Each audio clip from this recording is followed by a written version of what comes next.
Innal hamdalillah nahmaduhu wa nasta'inuhu wa nastaghfiruh wa na'udzu billahi min syururi anfusina wa min sayyiati a'malina. Man yahdihillahu fala mudhillalah wa man yudlilhu fala hadiyalah. Asyhadu an la ilaha illallah wahdahu la syarikalah wa asyhadu anna Muhammadan abduhu wa rasuluhu alladzi la nabiyya ba'dah amma ba'd. Qala Allahu ta'ala fil Qur'anil Karim. A'udzu billahi minasyaitonir rajim. Yas'alunaka 'anil khamri wal maisir al-ayah wa qala fi ayatin ukhra ya ayyuhalladzina amanu innamal khamru wal maisir wal ansabu wal azlam al-ayah wa qala fi ayatin ukhra innama yuridu syaiton ayyuqi'a bainakumul adawata wal baghdha fil khamri wal maisir al-ayah. Alhamdulillah merupakan kata yang paling pantas terucap dari lisan serta terwujud di dalam segala perbuatan kita karena berkat kudroh, irodah serta inayah dari Allah Subhanahu wa Ta'ala kita masih diberikan kesehatan juga kesempatan yang mana sejatinya kesempatan dan juga kesehatan tersebut harus terus kita manfaatkan untuk mencapai keridhaan Allah dengan cara beristiqomah dalam menjalankan berbagai perintah Allah dan juga menjauhi berbagai larangan dari Allah dan juga Rasul-Nya. Ikhwatu iman rahimakumullah, setelah kemarin kita membahas tentang pengertian dari Al-Maisir, yang mana kita punya satu kesimpulan yang mana Al-Maisir ini memiliki sifat tersendiri berbeda dengan permainan yang lain. Yang kedua, kita juga sudah membahas tentang praktek Al-Maisir baik di zaman jahiliyah itu seperti apa gitu ya. Secara manual terjadi yang namanya gambling, permainan yang termasuk ke dalam maisir, dan juga praktek-praktek di zaman sekarang, sebagian praktek di zaman sekarang yang mana juga termasuk ke dalam praktek al-maisir yang insya Allah nanti akan kita pertegas itu di pembahasan al-ahkam asy-syar'iyyah tentang hukum-hukum syar'i. Ikhwatu iman rahimakumullah, mengenai pembahasan yang sekarang mungkin kita akan lebih condong membahas berkenaan dengan keindahan gaya bahasa Al-Quran, jadi balagotul Qurannya.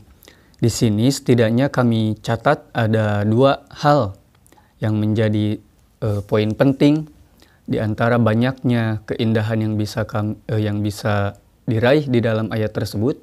Namun hanya dua hal saja yang bisa kami sebutkan berkenaan dengan ayat-ayat yang membahas tentang Al-Maisir. Ikhwatu iman rahimakumullah, yang pertama berkenaan dengan keindahan gaya bahasa Al-Quran terkait dengan tema Al-Maisir, maka kita temukan bahwasannya di 3 ayat, di 3 tempat Al-Maisir itu disebutkan pembahasan tentang permainan yang mengandung perjudian atau permainan yang mengandung sifat tertentu yang mungkin bisa memasukkan permainan tersebut ke dalam Al-Maisir, maka kita dapati satu keunikan, yaitu Al-Maisir selalu dihubungkan dengan Al-Khamr. Seperti kita lihat di Quran surat Al-Baqarah ayat 219. Ketika Allah berfirman, Yas'alunaka 'anil khamri wal maisir. Yas'alunaka 'anil khamri wal maisir. Mereka bertanya kepadamu tentang khamr dan al-maisir, dan judi kalau diterjemah depagnya. Ul fihima ismun kabirun wa manafi'u linnas. Katakanlah pada keduanya terdapat dosa yang besar dan beberapa manfaat bagi manusia. Wa ismuhuma akbaru min naf'ihima, dan dosa, tetapi dosa dari keduanya itu lebih besar daripada manfaatnya. Yang pertama, di Quran surat Al-Baqarah ayat 219, ketika membahas tentang Al-Maisir itu dihubungkan dengan Al-Khamr. Yas'alunaka fil khamri wal maisir. Khamr dan maisir, khamr dan maisir. Yang pertama. Yang kedua, di Quran surat Al-Maidah ayat 90 itu juga sama. Bahkan dihubungkan dengan hal-hal yang lain gitu. Seperti kita lihat, ya ayyuhalladzina amanu innamal khamru wal maisir. Ditambah wal ansob wal ajlam rijsun min amali syaiton. Wahai orang-orang yang beriman, sesungguhnya khomer, kemudian berjudi, kemudian berkorban untuk berhala, al-ansob, dan juga mengundi nasib dengan anak panah, itu merupakan perbuatan setan. Rijsun min amali syaiton, di sini terjemah depagnya ya, seperti itu kurang lebih. Jadi menghubungkan al-maisir dengan khomer. Bahkan di Quran surat Al-Maidah ini ayat ke-90 itu dihubungkan dengan al-ansob dan juga al-azlam, dengan urusan berhala dan juga mengundi nasib. Yang kedua, yang ketiga di tempat ketiga di Al-Maidah ayat 91 itu juga sama. Al-maisir dihubungkan juga dengan al-khomer. Innama yuridu syaitonu ayyuqi'a bainakumul adawata wal bagdo'a fil khomri wal maisir. Sesungguhnya syaitan itu bermaksud hendak menimbulkan permusuhan dan kebencian di antara kamu lantaran meminum khomer dan berjudi itu. Itu terjemahnya. Jadi ketika kita lihat dimanapun tempat al-maisir di dalam Al-Quran, maka di situ ada khomer. Dimanapun ada al-maisir, maka di situ dilekatkan dengan khomer.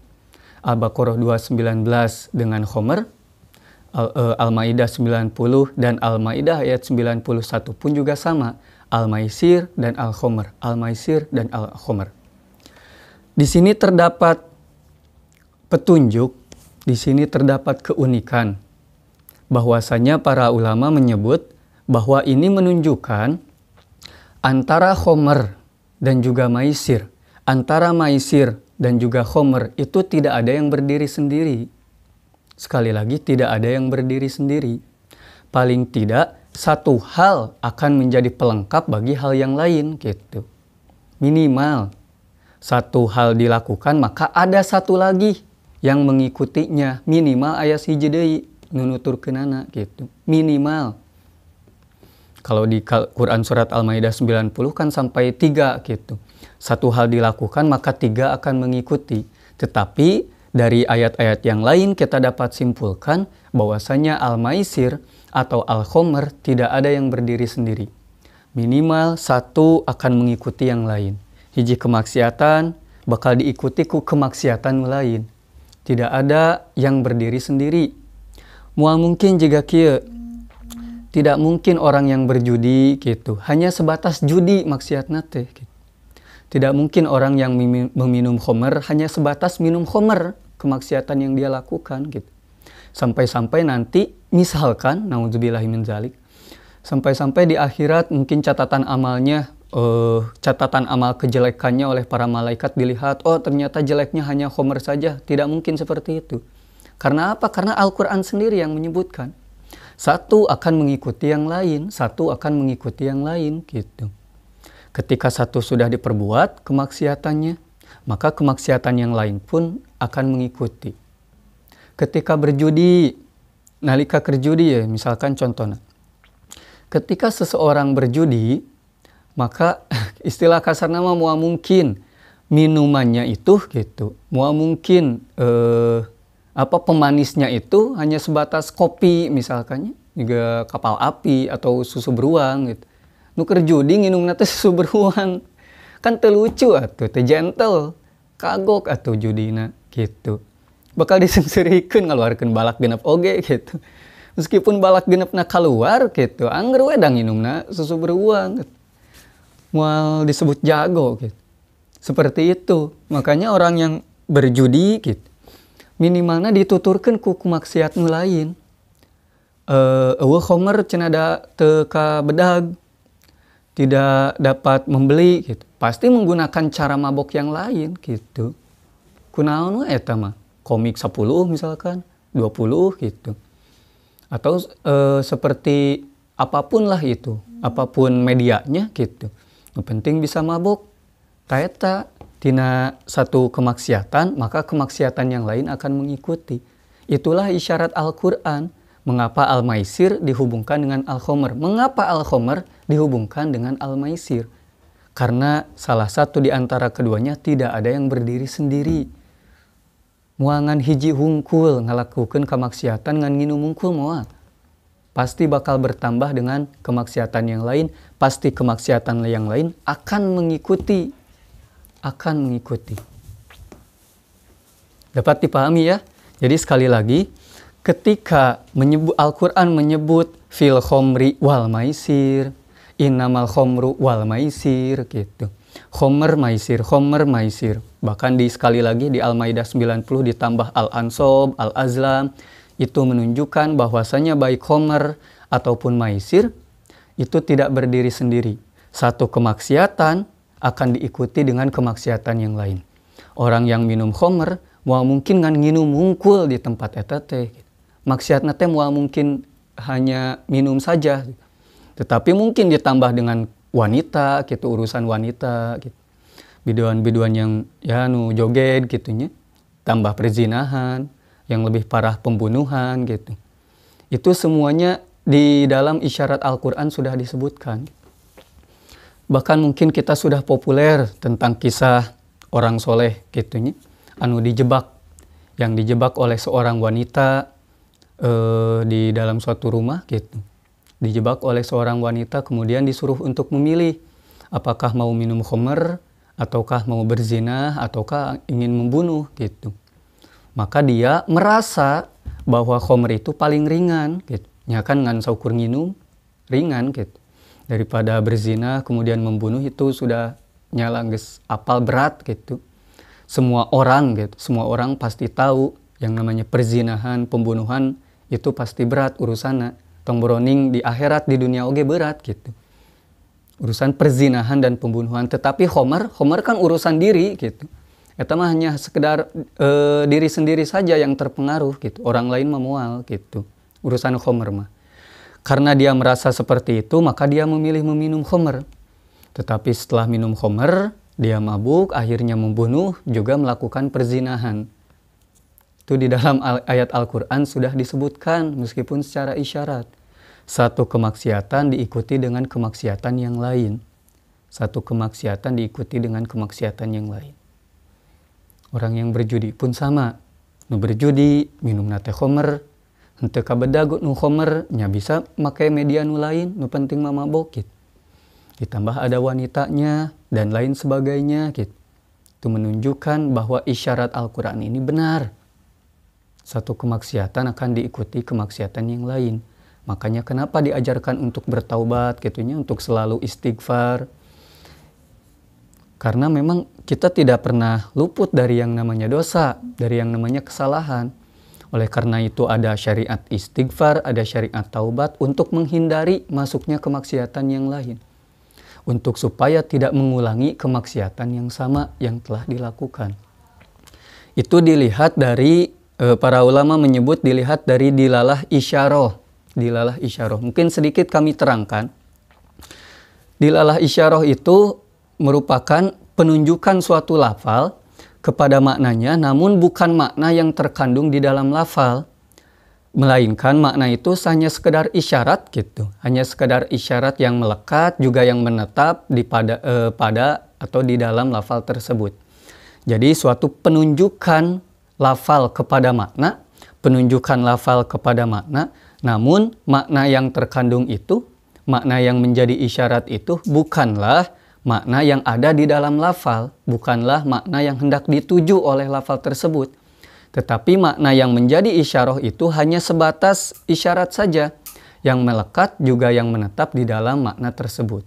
Berbeda nanti dengan dilalah ibarah, yang mungkin kita sudah kenal, namun istilahnya yang masih asing, dilalah ibarah.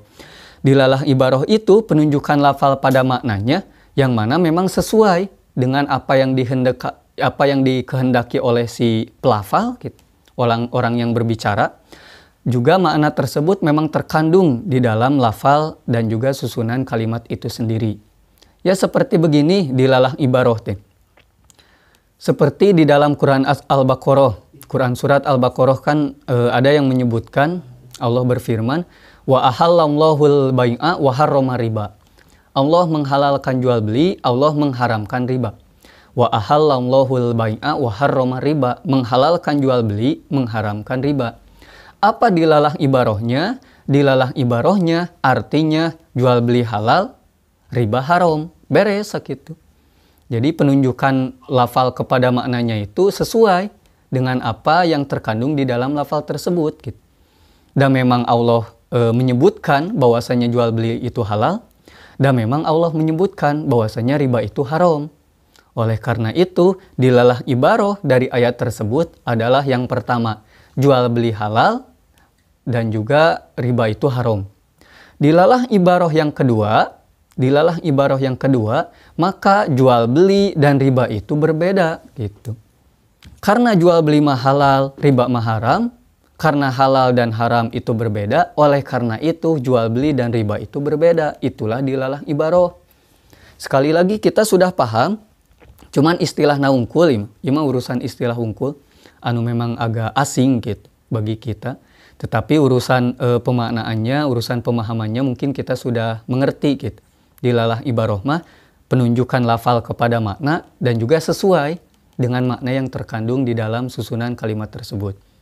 Contoh nuka dua seperti kulu washrobu wala tusrifu, makan dan minumlah namun jangan berlebihan. Makanlah dan minumlah namun jangan berlebihan. Dilalah ibarohnya apa gitu? Artina kumaha hartosna boleh makan, boleh minum, urusan sedikit dan banyak mah itu dikembalikan ke masing-masing, dah beda-beda kan gitu. Makanya disuruh makan dan minum teh, bisa jadi saya cukup 1 porsi, tetapi orang lain harus 2 porsi gitu. Saya cukup 1 porsi, tetapi orang lain butuh 2 porsi. Itu maksud kulu wasrobu kan kesana gitu. Maksud makan dan minumlah teh. Namun yang tidak boleh itu jangan berlebihan. Jika saya cukup 1, maka tidak boleh 2. Jika cukup 2, maka tidak boleh 4, 5 gitu ditambah. Karena akan termasuk ke dalam tusrifu. Kan juga gitu. Itu dilalah ibaroh gitu. Jadi maksud makna dari suatu lafal yang mana sesuai dengan kandungan dari lafal itu sendiri atau dari susunan kalimat. Sedangkan kalau isyarah, dilalah isyarah hanya sebatas isyarat saja.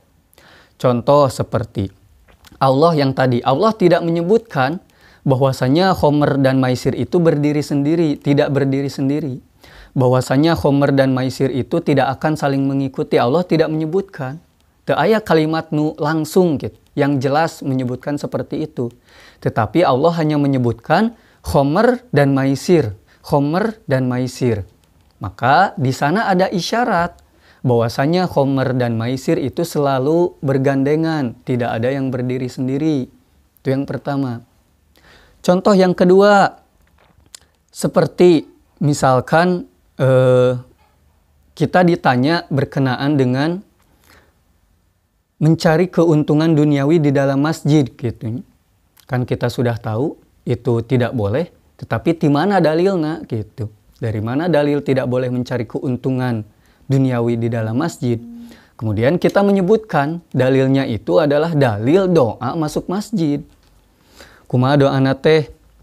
Allahumma ftahli abwaba rahmatik. Ketika keluar masjid, Allahumma inni as'aluka min fadlik. Meskipun secara redaksi, secara ibaroh, secara ungkapan, ini tidak ada yang menunjukkan keharaman mencari urusan duniawi. Teu aya dina kalimat etama. Hanya sebatas menunjukkan doa masuk masjid seperti apa gitu. Yaitu masuk masjid meminta rahmat Allah. Abwaba rahmatik. Doa keluar masjid seperti apa? Yaitu meminta karunia Allah. Tetapi ada isyarat. Ada isyarat. Apa isyaratnya? Isyaratnya bahwa di dalam masjid tidak boleh mencari karunia, tidak boleh mencari duniawiyah gitu. Hanya mesti kudu etama rahmat wungkul dina masjid mah. Harus meminta rahmat saja. Itu yang namanya dilalah isyarah. Henteu disebutkan langsung tetapi ada isyaratnya. Bukan itu yang dimaksud oleh lafal tetapi ada isyarat gitu. Ada makna lain yang terkandung di dalam kalimat tersebut. Yang terkandung di dalam kalimat tersebut. Yang ketiga, supaya lebih tajam, seperti begini. Apa hukumnya saum dalam keadaan junub gitu? Pan sholat dalam keadaan junub mah ulah gitu. Tetapi apa hukumnya saum dalam keadaan junub gitu? kita memakai ayat yang uhilla lakum lailatas siyam, Quran surat Al-Baqarah, uhilla lakum lailatas siyami arrafasu ila nisaikum, yang mana nanti di akhir ayat disebutkan bahwasannya hatta yatabayyana lakumul khaitul abyadi minal khaitil aswadi minal fajr, sampai jelas masuk waktu fajar gitu. Jadi boleh kita bercampur berhubungan suami istri sampai masuk waktu fajar. Oleh karena itu terdapat isyarat, sekali lagi terdapat isyarat, karena di dalam susunan ayat itu kan tidak disebut boleh atau tidaknya junub atau saum dalam keadaan junub, tetapi itu ditemukan dari isyarat saja, bahwa ketika berhubungan suami istri sampai fajar, otomatis asub subuh teh dalam keadaan junub, dan otomatis itu juga diperbolehkan dikarenakan kebolehan berhubungan itu sampai terbit fajar, sampai subuh. Itulah yang dinamakan dilalah isyarah gitu. Dilalah isyarah. Dan memang ini lumayan cukup sulit gitu kalau memang tidak dibantu, baik itu dengan praktek yang terus-menerus gitu. Makanya bisa menyimpulkan atau mencari dilalah isyarah mah kalau tidak orang yang memang sering membaca, ya memang para ulama gitu yang jeli terhadap ayat demi ayat di dalam Al-Quran, terhadap hadis demi hadis dalam Al-Quran. Dan memang dilalah isyarah ini salah satu di antara poin yang sangat penting, kaidah yang sangat penting, yang mana sering juga dilakukan dan digunakan untuk merumuskan istinbatul ahkam. Jadi menyimpulkan hukum dari ayat menggunakan dilalah isyarah gitu. Karena terkadang ayat tidak, kalau dilalah ibaroh kan hampir semua orang gitu. Urusan dilalah ibaroh mah santri oge bisa lah istilah nama. Tetapi kalau urusan dilalah isyarah itu mesti orang yang jeli, nu sering praktek, makanya para ulama yang sering dipakai sebagai rujukan.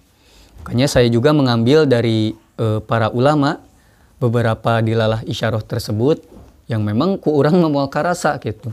Oleh saya pribadi tidak akan terasa adanya dilalah isyarah di dalam ayat tersebut. Tapi dengan bantuan membaca dari karya ulama, alhamdulillah bisa kami sampaikan adanya dilalah isyarah, isyarat berkenaan dengan khomer dan juga maisir. Dan itulah yang pertama, keindahan yang pertama.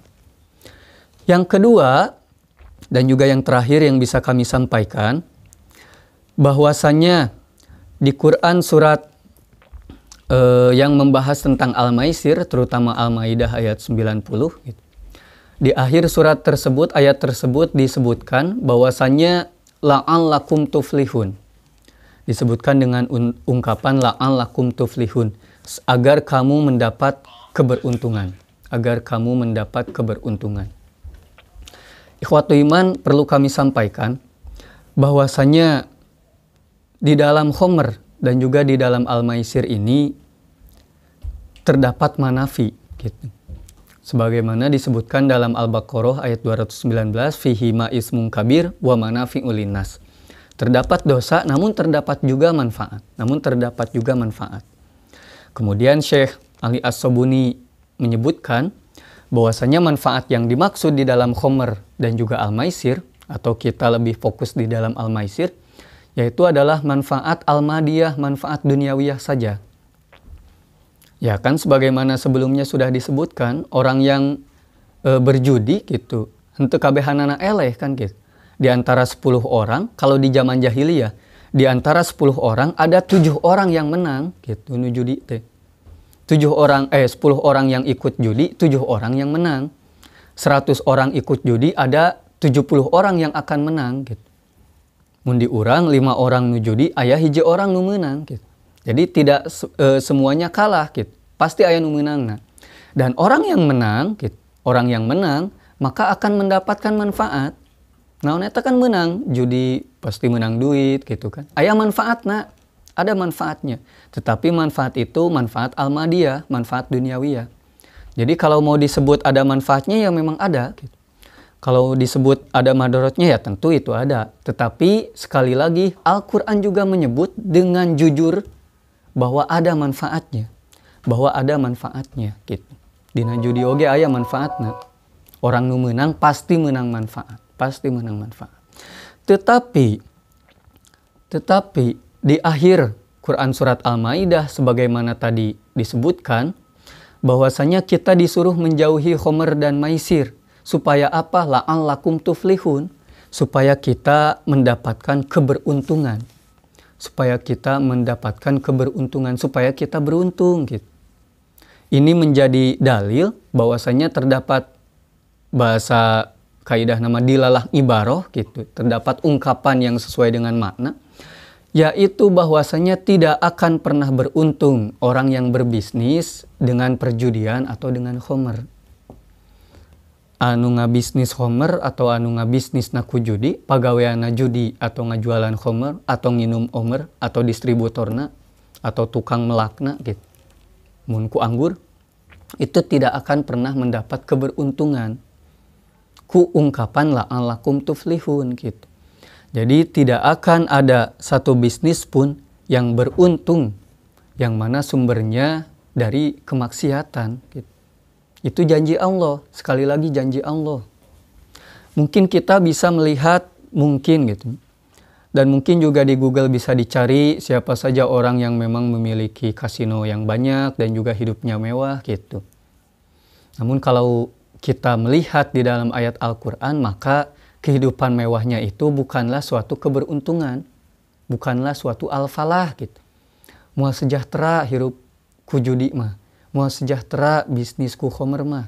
Tidak akan pernah mendapat keberuntungan orang yang mana berbisnis dari sumber kemaksiatan. Gitu. Seperti itu gitu. Bisa jadi beunghar ngan hidupna teu tentram. Bisa jadi memang di dunianya mendapat suatu nilai manfaat yaitu duniawiyah, tetapi nanti di akhirat nungges puguh gitu, moal pernah menang manfaat saeutik oge. Tidak akan pernah mendapatkan sedikit pun keselamatan di akhiratnya. Itu dari ungkapan la'allakum tuflihun.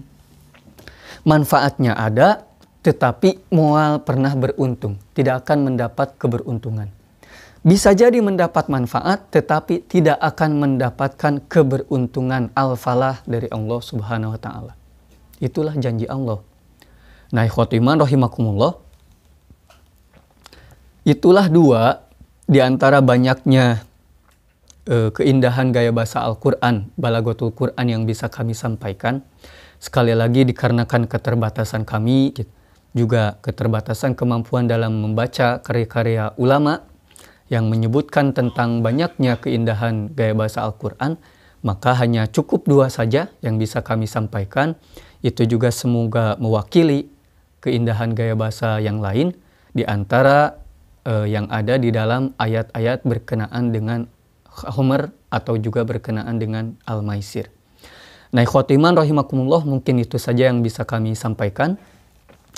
Insya Allah nanti di pertemuan ketiga kita sudah memasuki Al-Ahkam Asy-Syar'iyyah.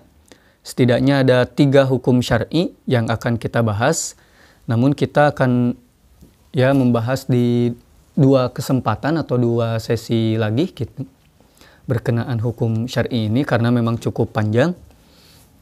Mungkin itu saja yang bisa kami sampaikan untuk pertemuan kali ini. Aqulu qouli hadza wa astaghfirullah li wa lakum. Wassalamualaikum warahmatullahi wabarakatuh.